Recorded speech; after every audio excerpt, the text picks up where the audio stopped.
1,00,000 మంది శివభక్తులతో కలిసి మహారుద్రాక్ష పూజలో పాల్గొనండి. వెంటనే కాల్ చేసి మీ పేరును నమోదు చేసుకోండి. హాయ్ అండి, వెల్కమ్ టు సుమన్ టీవీ. నా పేరు అనురాధ. హిందీలో మనము కొత్తగా నేర్చుకుంటున్నాం. సో మేడం, ఎప్పుడు పెద్దవాళ్లకు స్పోకెన్ హిందీనేనా? మా పిల్లలు ఉన్నారు ఇంట్లో, మా పిల్లలకు కూడా కొంచెం హిందీ నేర్చుకోవాలని ఉంది, వాటికి మీరు కొంచెం నేర్పిస్తారా? కొంచెం కొత్తగా పిల్లలు ఈజీగా నేర్చుకోవడానికి నేర్పిస్తారా అని అంటూ ఉంటారు కదా. సో మీ పిల్లల కోసం ఈరోజు చిన్న వీడియోనే చేస్తున్నాను.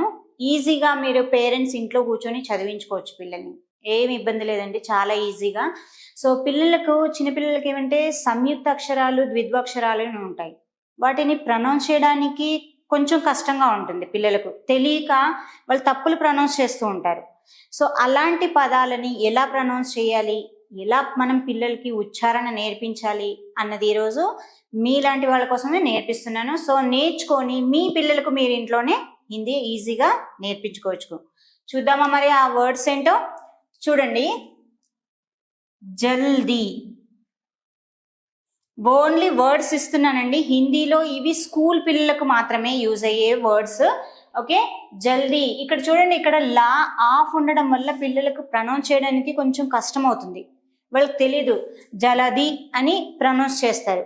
సో ఇక్కడ మనం ఆఫ్ రాస్తున్నాం, ఆఫ్ లెటర్ రాస్తున్నాం కనుక వాటిని మనము ఆఫే ప్రొనౌన్స్ చేయాలి. పిల్లలకు ఫస్ట్ అది ఎక్స్ప్లెయిన్ చేయండి. నాన్న, ఇక్కడ మొత్తం లా లేదు కదా నాన్న, లా ఉంటే జలది అని వస్తుంది. చూడండి, ఇలా మీరు ఎక్స్ప్లెయిన్ చేయండి పిల్లలకి. ఇలా రాసి దీనికి డిఫరెన్స్ ఎక్స్ప్లెయిన్ చేసినప్పుడు పిల్లలు దాని డిఫరెన్స్ ఏంటో తెలుసుకుంటారు, ఇంకోసారి ఆ మిస్టేక్ చేయరు.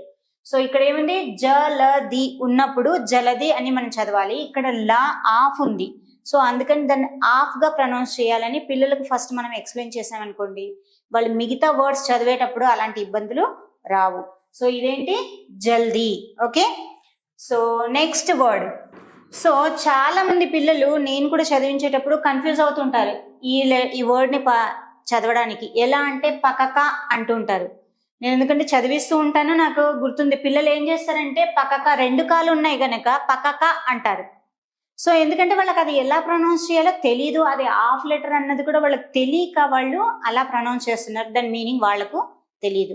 వాళ్ళు బుక్ చూడకుండా మనము అలా చదువుతూ ఉంటే మనం కూడా మేబీ ఉండొచ్చు హిందీలో అని మనము అనుకుంటాం. పేరెంట్స్ కన్ఫ్యూజ్ అయిపోతుంటాం, ఎందుకంటే మనకు తెలీదు. అది పిల్లలకు ప్రొనౌన్స్ చేయడానికి రాక వాళ్ళు ఆ మిస్టేక్ చేస్తుంటారు. సో ఇది ఆఫ్ లెటర్.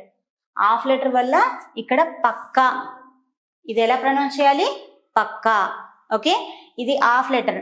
మీకు ఇలా రానప్పుడు ఇలా యాక్చువల్గా ఇలా హలంత్ అంటే ఇది ఆఫ్ లెటర్ అంటారు, దీన్ని హలంత్ అంటారు. మన తెలుగులో ఆఫ్ లెటర్స్ పెట్టడానికి ఉంది కానీ హిందీలో ఆ ఛాన్స్ లేదు. సో అందుకని దీన్ని ప్రయోగిస్తారు. ఈ హలంత్ని ప్రయోగించడం వల్ల పిల్లలకు ఆఫ్ లెటర్ అని అర్థమైపోతుంది. కానీ కొంతమంది నవేడేస్ ఏం చేస్తున్నారంటే దీన్ని కూడా ఏదో మాత్ర అనుకుంటున్నారు, అందుకని దాన్ని తీసేస్తున్నారు. ఇలా తీసేసి డైరెక్ట్ గా ఇలా రాస్తున్నారు. ఇంకొక లెటర్ కి టచ్ అవుతుంది, చూడండి ఇక్కడ క్లియర్ గా కాకి టచ్ అవుతుంది. సో ఇది హాఫ్ లెటర్ కిందికి ఇప్పుడు తీసుకుంటున్నారు. పిల్లలకు కొంచెం ఈజీగా అవుతుంది. లేదంటే ఇక్కడ హలంత్ పెట్టడం వల్ల, ఒకప్పుడు హలంత్ పెడితే పిల్లలు అర్థం చేసుకునే వాళ్ళు హాఫ్ లెటర్ అని, కానీ ఇప్పుడు పిల్లలకు అర్థం అవ్వట్లేదు, అది కూడా ఏదో మాత్ర అనుకుంటున్నారు. అందుకని పిల్లలు అది మిస్టేక్ గా చదువుతున్నారు. సో హాఫ్ లెటర్స్ ఎలా ప్రొనౌన్స్ చేయాలో ఇప్పుడు మనము చూస్తున్నాం. చూడండి, ఏంటి పక్కా. సో ఇది చూడండి, కచ్చా. చా ఆఫ్ ఉంది, ఇక్కడ ఫుల్ చా లేదు. ఓకే, చాకి చా టచ్ అయింది, కచ్చా. మనం యాక్చువల్గా బుక్స్ లో చూస్తుంటాం బచ్చా. ఓకే, సో ఇదేంటి, బచ్చా. బిల్లి. చాలా మంది పిల్లలు చేసే తప్పు ఒకటేనండి. పేరెంట్స్ మీకు ఒకటే చిన్న రిక్వెస్ట్, పిల్లలకి ఇక్కడ హాఫ్ లెటర్ నాన్న అది అని మీరు హాఫ్ గానే ప్రొనౌన్స్ చేయమని మీరు చెప్తూ ఉంటే వాళ్ళు రిపీట్ మీరు చేస్తున్నారు అనుకోండి, మరి పదే రిపీట్ చేస్తుంటే వాళ్ళు దాన్ని ఆపేస్తారు. ఆపేసి కరెక్ట్ గా ప్రొనౌన్స్ చేయడానికి, హాఫ్ లెటర్ గా ప్రొనౌన్స్ చేయడానికి ట్రై చేస్తారు. మీరు ఫస్ట్ చెప్పడానికి వాళ్ళు క్లియర్ గా ఎక్స్ప్లెయిన్ చేయండి, ఈజీగా అవుతుంది. ఓకే, సో బిల్లి. ఓకే, స్వార్థ్. స్వార్థ్ ఇక్కడ చూడండి, ఆఫ్ సా అండ్ వా రెండు ఉన్నాయి. ఆఫ్ సా ఉండడం వల్ల సవార్త్, ఇది కా కూడా అనుకుంటారు కొంతమంది పిల్లలు. నేను చదివించేటప్పుడు పిల్లలు యాక్చువల్గా ఇది కా ఇలా ఉంటుంది కదా, ఇలా హాఫ్ లెటర్ రాసినా కూడా దీన్ని కూడా వాళ్ళు ఖానే అనుకుంటారు.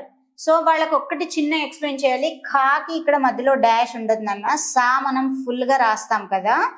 సో సాకి ఆఫ్ సా అండ్ వా టచ్ అవుతుంది కనుక ఇది స్వా అవుతుంది అని వాళ్ళకి మనం చెప్పామనుకోండి, వాళ్ళు అది కొంచెం గుర్తు పెట్టుకుంటారు. ఓకే, సో ఇది స్వార్థ్ ఇలా రాస్తాము. ఓకే, ధ్వని, ఇది దాకి వా టచ్ అవుతుంది, ద్వా, దాకి వా టచ్ అవడం వల్ల ధ్వని. ఓకే, సో పిల్లలకు మనము చెప్పేటప్పుడే చదివించేటప్పుడు హాఫ్ లెటర్ అని మనం ఎప్పుడైతే డివైడ్ చేసి చెప్తామో అప్పుడు మాత్రమే పిల్లలు ఇచ్చేస్తారు. ఓకే, ఇప్పుడు చూడండి ఈ లెటర్, ఈ వర్డ్ రాస్తాను, వాళ్ళు ఈజీగా చదువుతారు. దాదా, దాది, ఇవి వాళ్ళు ఈజీగా చదువుతారు ఎందుకంటే ఇక్కడ హాఫ్ లెటర్స్ ఏమి లేవు కనుక వాళ్ళు ఈజీగా చదువుతారు. నెక్స్ట్ వన్ స్వతంత్ర, ఇది కూడా హాఫ్ లెటరే. స్వతంత్ర, ఫ్రీడమ్. సో మనము పిల్లలకు కొంచెం వాళ్ళకి కన్ఫ్యూజ్ అవుతూ ఉంటారు, వాళ్ళకు మనము చదివించేటప్పుడే చెప్పామనుకోండి ఆ కన్ఫ్యూజన్ వాళ్ళకు వెళ్ళిపోతూ ఉంటుంది. ఓకే, నెక్స్ట్ వన్ సచ్చి, సచ్చ అంటే ట్రూత్. ఓకే, సచ్చి.